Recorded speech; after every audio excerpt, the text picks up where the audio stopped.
اللہ نے مشرک کی خصلت بیان کی، بری خصلت، کہ جب ان کے سامنے اکیلے اللہ کا ذکر کیا جاتا ہے تو ان کے دل تنگ ہونے لگتے ہیں۔ تو ان کو اللہ سے چڑ نہیں ہے، اکیلے اللہ سے چڑ ہے ان کو۔ جب اللہ کے علاوہ ان کے معبودوں کا تذکرہ ہو، بے شک اللہ کے ساتھ ہو، تو یہ پھر خوش ہوتے ہیں۔ تو اس لیے اللہ نے نبی کو حکم دیا کہ آپ اب اس خصلت کی وجہ سے، ان مشرکین کی اس عادت کی وجہ سے پریشان نہ ہوں، بلکہ آپ اللہ سے یوں دعا مانگا کریں، قل اللہم فاطر السماوات والارض۔ یہ دعا مکمل ہو چکی، پچھلے اس میں بیان کر چکا ہوں کہ اللہ تو ہی عملی فیصلہ قیامت کے دن کرے گا۔ پھر اللہ نے فرمایا تھا کہ یہ جو مشرک لوگ ہیں، ظالم لوگ ہیں، قیامت کے دن ساری دنیا کی دولت اور اس جیسی دولت دے کے بھی عذاب سے جان چھڑانا چاہیں گے تو ان کی جان نہیں چھوٹے گی، اور جو کچھ دنیا میں یہ کر کے آئے ہیں نا، وہ ان کے سامنے آ جائے گا۔ پھر اللہ نے ایک دوسری دلیل بیان کی جس کو الزامی دلیل کہتے ہیں۔ پچھلے رکوع میں بھی یہ الزامی دلیل بیان ہو چکی ہے۔ فَإِذَا مَسَّ الْإِنسَانَ ضُرٌّ دَعَانَا، فرمایا یہ کتنے بڑے مشرک ہوں، لیکن جب انسان کو کوئی مصیبت پہنچتی ہے ہمیں یاد کرتا ہے، ہمیں پکارتا ہے۔ ثُمَّ إِذَا خَوَّلْنَاهُ نِعْمَةً مِنَّا، پھر جب ہم اسے اپنی طرف سے نعمت دے دیتے ہیں، قَالَ إِنَّمَا أُوتِيتُهُ عَلَى عِلْمٍ۔ لیکن پہلے بھی آیت گزری ہے پچھلے رکوع میں، اس میں مضمون تھوڑا سا چینج تھا۔ اس کا مضمون یہ تھا جو پہلے آیت گزری ہے نا، پچھلے رکوع میں نہیں، یعنی اس سے بھی پہلے والے رکوع میں، شروع کے اسی صورت میں، کہ جب انسان کو کوئی مصیبت پہنچتی ہے تو ہمیں پکارتا ہے، اور جب مصیبت ہم دور کر دیتے ہیں تو اپنے معبودوں کو پکارتا ہے، اپنے جھوٹے خداؤں کو پکارتا ہے۔ یہاں اللہ نے دوسری قسم کے انسانوں کا تذکرہ کیا ہے۔ یہ والے انسان آج بہت بڑی تعداد میں پائے جاتے ہیں۔ وہ کیا ہے کہ جب انسان کو مصیبت پہنچتی ہے ہمیں پکارتا ہے۔ ثم اذا خولناہ نعمۃ منا، جب ہم اسے نعمت دیتے ہیں، قال انما اوتیتہ علی علم عندی، بھائی میرے پاس جو نالج ہے اس نالج کی بیس پہ مجھے یہ نعمت ملی ہے۔ نالج تھی میرے پاس کہ یہ کرنے سے یہ ہوتا ہے۔ مصیبت چاہے کسی بھی نوعیت کی ہو نا، اسباب تو اختیار کیے جاتے ہیں اس مصیبت کو دور کرنے کے، اللہ سے دعا بھی مانگی جاتی ہے، لیکن جب مصیبت دور ہو جاتی ہے، جو ملحد ہے، ایتھیسٹ ہے، وہ کیا کہتا ہے؟ یہ اللہ نے دور نہیں کی ہے، یہ جو میرے پاس نالج ہے اس نالج کی بیس پہ میری غربت دور ہوئی ہے، اس نالج کی بیس پہ میری بیماری دور ہوئی ہے، اس نالج کی بیس پہ یہ سب کچھ ہوا ہے۔ وہی جو سائنس اور ٹیکنالوجی کا علم، کاروبار کا علم، یہ تمام چیزیں ان کو بنیاد بنا کے اللہ کی نفی کرتا ہے۔ تو اللہ فرماتے ہیں بل ہی فتنۃ، نا نا نا نا نا، یہ سب تیرے لیے فتنہ ہے، یہ جو آزمائش آئی، تو نے مجھے پکارا، میں نے اس مصیبت کو تجھ سے دور کیا، اب مجھے بھول کے اسباب پہ ڈال دیا تو نے، اور اپنے علم پہ ڈال دیا، تو تجھے پتہ ہی نہیں تیرے ساتھ ہوا کیا ہے۔ اصل میں تیرے ساتھ آزمائش ہوئی ہے، اور تو اس آزمائش میں ناکام ہو گیا۔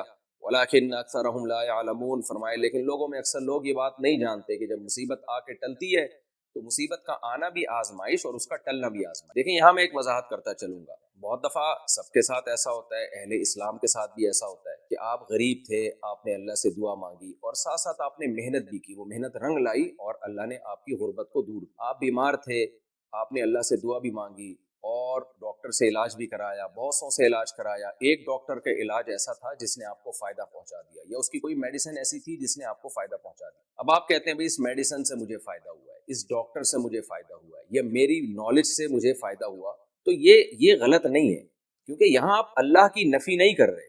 تو اس لیے دوا کی طرف شفا کی نسبت کر دینا یہ کوئی شرک نہیں ہے کہ پیناڈول سے میرا بخار ٹھیک ہوا ہے، کوئی حرج نہیں ہے۔ لوگ وہمی ہو جاتے ہیں بعض چیزوں میں، کہتے ہیں نہیں پیناڈول کا بول دیا تو شرک ہو جائے گا۔ نہ اس آیت کا مطلب یہ نہیں ہے، کیونکہ ہم جب کہہ رہے ہوتے ہیں پیناڈول سے میں ٹھیک ہو گیا تو ہم اللہ کی نفی نہیں کر رہے ہوتے، ہم اللہ کا شکر ادا کر رہے ہوتے ہیں کہ اللہ نے مجھے درست دوا تجویز کرنے کی توفیق عطا فرمائی، اللہ نے میری اس دفعہ مدد کی اور میں نے درست کاروبار کیا جس سے اللہ نے میری غربت کو دور کیا۔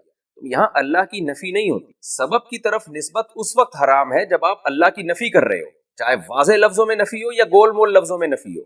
واضح لفظوں میں نفی تو کافر کر دیتا ہے، کافر کہتا ہے کہ بھئی کون خدا، کون اللہ، حالانکہ پہلے پکار رہا تھا اللہ کو، جب کام ہو گیا تو کہتا ہے میں نہیں مانتا اللہ کو۔ جیسے قارون نے کہا تھا، موسیٰ علیہ السلام نے کہا تھا کہ اللہ نے تجھے اتنی دولت دی ہے، یہ اللہ کا تجھ پر احسان ہے، تو غریبوں پہ خرچ کر۔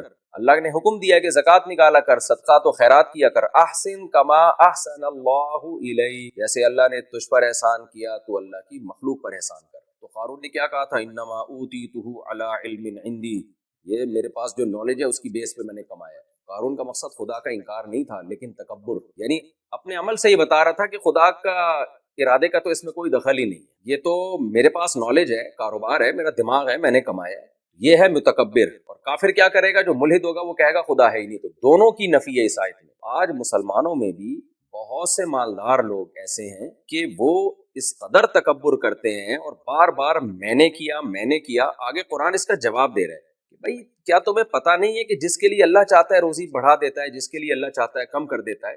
اگر تمہاری نالج، تمہاری ذہانت اور تمہاری محنت پہ یہ سب کچھ ملا ہے تو تم سے زیادہ ذہین لوگ دنیا میں موجود ہیں، تم سے زیادہ محنت والے دنیا میں موجود ہیں، تم سے زیادہ نالج والے دنیا میں موجود ہیں. ان کا حال دیکھو، سڑک پہ ان کو سونے کی جگہ نہیں ملتی ہے، غربت سے یہ حال ہے. تو یہ اللہ کی دین ہے. اس لیے جو تقوی والے لوگ ہیں وہ اگر اسباب کی طرف نسبت کرتے بھی ہیں تو اللہ سے نسبت ختم نہیں کرتے، نہ تو اللہ کا بالکل یہ انکار کرتے ہیں، نہ تکبر کرتے ہیں، بلکہ کہتے ہیں بھائی یہ اللہ کی دین ہے، اللہ جس کو چاہے دے دے. مجھے اللہ نے نالج دی، اس نالج کو میں نے استعمال کیا تو اللہ کا فضل ہو گیا. ہے اللہ ہی کا فضل، اللہ نہ چاہتا تو میں جو کچھ کر لیتا کچھ بھی حاصل نہیں ہوتا. اور جو غریب ہے وہ کیا کہے گا، بھائی میں نے بھی محنت کی ہے، نالج میرے پاس بھی ہے، بس اللہ مجھے آزمانا چاہتا تھا، اللہ نے بیماری مجھ سے دور نہیں کی ہے، اللہ نے مجھے غربت میں رکھا ہے. تو یہ چیز ہے جو قرآن ہمیں سمجھانا چاہ رہا ہے. اس لیے تکبر والے جملے استعمال کرنا اور میں ہر وقت کرتے رہنا کہ میں نے یہ کیا، میں نے یہ کیا، انما اوتیتہ علی علم کا یہی تو مطلب ہے، بھائی میرے پاس نالج ہے اس کی وجہ سے ایسا ہوا ہے. نہ،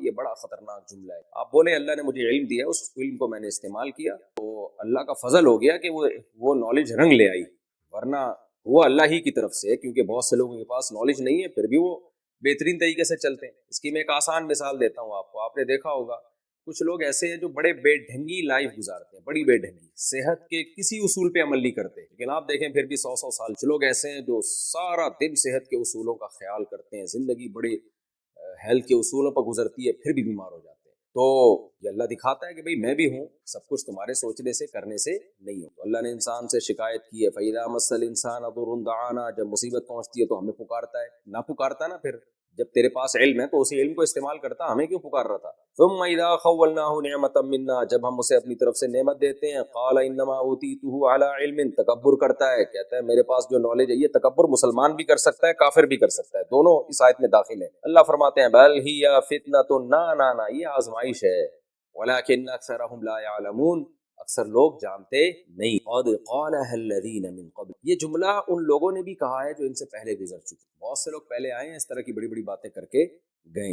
فما اغنى عنهم ما كانوا يكسبون، تو جو کچھ انہوں نے کمایا تھا نا، وہ کمائی ان کو فائدہ نہیں پہنچایا اس کمائی نے. یعنی اللہ کا جب عذاب آیا تو ان کی نالج، ان کی کمائی ان کو اللہ کے عذاب سے. کسب کا مطلب نالج بھی جو انہوں نے حاصل کی تھی، دولت انہوں نے حاصل کی تھی، جو ہنر حاصل کیے تھے، جو ٹیکنالوجی تھی ان کے پاس، یکسبون میں سب داخل ہے، سب برباد ہو گئے اللہ کے عذاب کے سامنے. اس آیت سے ہمیں یہ پتہ چلتا ہے. قرآن کی دوسری آیت ایک اور جگہ ہے، فَرِحُوا بِمَا عِندَهُم مِّنَ الْعِلْمِ، کہ پچھلی امتوں کے پاس جب پیغمبر آتے تھے نا، ان کے پاس جو نالج تھی نا عوام کے پاس، اس نالج کی بیس پہ وہ اترانے لگتے تھے اور پیغمبروں کی باتوں کو ٹھکراتے تھے. کہتے تھے ہم تو پڑھے لکھے لوگ ہیں، ہمیں کیوں سمجھایا جا رہا ہے. خدا کی قسم آج بھی نالجیبل آدمی، جس کے پاس نالج ہے، تعلیم ہے، اس زیادہ غریب آدمی کو یا جو کم علم ہے نا، اس کو آپ سمجھائیں گے اللہ کا وجود، اللہ کی باتیں، آرام سے مان لیتا ہے. پڑھے لکھے لوگ زیادہ تر کبر میں مبتلا ہو گئے، خاص طور پہ سائنس ٹیکنالوجی کا علم جن کے پاس آ گیا، یونیورسٹیوں میں لیکچرار بن گئے، پروفیسر بن گئے، ان میں بہت سے لوگوں کا دماغ خراب ہو، خدا کے منکر ہوتے جا رہے ہیں. مذہب، رسول صلی اللہ علیہ وسلم کی تعلیمات، ان کو ویلیو نہیں دیتے. وہ کہتے ہیں ہمارے پاس نالج ہے. کیا نالج ہے بھائی آپ کے پاس؟ اس کائنات کے حقائق میں آپ نے تو 1% بھی نہیں جانا ہے، اور جو جانا ہے اس میں بھی آپ کانفیڈنٹلی نہیں کہہ سکتے کہ 100% ایسے ہی ہے. کیوں تکبر کرنا اس خالق کے سامنے، اس کے احکام کے سامنے. تو اس آیت کا بھی یہی حاصل ہے کہ جب یعنی یہ سب کچھ جو ہمیں صحت ملی ہوئی ہے، ہمیں خوشحالی ملی ہوئی ہے، یہ تو اللہ کی طرف سے. یورپ، امریکہ، ان لوگوں میں کتنی خوشحالی ہے. اللہ کی نظر اگر ہٹ جائے گی تو بھائی کچھ بھی نہیں ہوگا. آپ کی سائنس ٹیکنالوجی آپ کو کچھ بھی نہیں خدا کے مقابلے میں آپ کی مدد کر سکتی. دیکھ لیں کتنے طوفان آتے ہیں جو ان کو تباہ و برباد کر دیتے ہیں. سب قوموں میں ایسا ہوتا ہے. تو اللہ نے فرمایا فَأَصَابَهُمْ سَيِّئَاتُ مَا كَسَبُوا، جو انہوں نے کمایا تھا نا اس کی برائی ان کو پہنچ گئی. تکبر، برائی کا مطلب اس کا جو نتیجہ نکلا، تو برے اعمال انہوں نے کیے، اس کی برائی ان کو پہنچ گئی. وَالَّذِينَ ظَلَمُوا مِنْ هَؤُلَاءِ، اللہ فرماتے ہیں ان لوگوں میں، یعنی اللہ اہل مکہ کی طرف اشارہ کر کے کہہ رہے ہیں، اور یہ آیت آج بھی صادق آئے گی. گویا اللہ آج کے لوگوں کی طرف بھی اشارہ کر کے کہہ رہے ہیں جو بھی ان میں ظالم ہوں گے، سَيُصِيبُهُمْ سَيِّئَاتُ مَا كَسَبُوا، جو اعمال یہ کما رہے ہیں اس کی برائی ان کو پہنچے گی، یعنی اس کی سزا. وَمَا هُمْ بِمُعْجِزِينَ، اور یہ اللہ کو ہرا نہیں سکتے. آگے اللہ جواب دے رہے ہیں. جو لوگ کہتے ہیں نا ہمارے علم کی بیس پہ ہم سے مصیبت دور ہوئی ہے، تو اس کا آگے اللہ جواب دے رہے ہیں کہ مصیبتوں میں ایک مصیبت غربت بھی سمجھی جاتی ہے. تو غربت تمہارے علم کی بیس پہ دور نہیں ہوگی، تمہاری محنت پہ دور نہیں ہوگی، باقی کیا مصیبتیں دور ہوگی۔ غربت کا مثال اس لیے کہ غربت سب سے بڑا عیب سمجھا جاتا ہے۔ اولم یعلموا، کیا یہ لوگ یہ جانتے نہیں ہیں، ان اللہ یبسط الرزق لمن یشاء، کہ اللہ جس کے لیے چاہتا ہے روزی پھیلا دیتا ہے۔ صبح شام تمہیں ایسے لوگ نظر آئیں گے، دھیلے کی محنت نہیں تھی، کروڑ پتی، کوئی تجربہ نہیں تھا بزنس کا، ہاتھ ڈالا کسی چھوٹے سے کام میں اور نوٹ چھاپنے کی مشین بن گئی۔ وَيَقْدِرُ، اور جس کے لیے چاہتا ہے رزق کو سکیڑ دیتا ہے۔ بڑے بڑے لوگ جو بڑے بلڈر تھے، اربوں خربوں میں کھیلتے تھے، ایسا اللہ نے ان کے رزق کو سکیڑا، روڈ پہ آ گئے، فٹ پاتھ پہ بھی جگہ نہیں مل رہی ان کو، پھر خودکشیوں کی طرف جانا شروع ہو گئے۔ تیرے علم پر اگر تھا تو پہلے بھی علم تھا، تو اب تجھے کیا ہو گیا، اب تیرا سارا مال ہلاک کیوں ہو گیا؟ فرمایا ان فی ذلک لآیات لقوم یؤمنون، ان واقعات میں نشانیاں ہیں ان لوگوں کے لیے جو ایمان لاتے ہیں، یعنی ہماری باتوں پہ یقین کرنا چاہتے ہیں، سنتے ہیں، جو چاہتے ہی نہیں ہیں ان کو آپ جتنی مرضی نصیحتیں کریں ان پہ کوئی اثر نہیں ہونے والا۔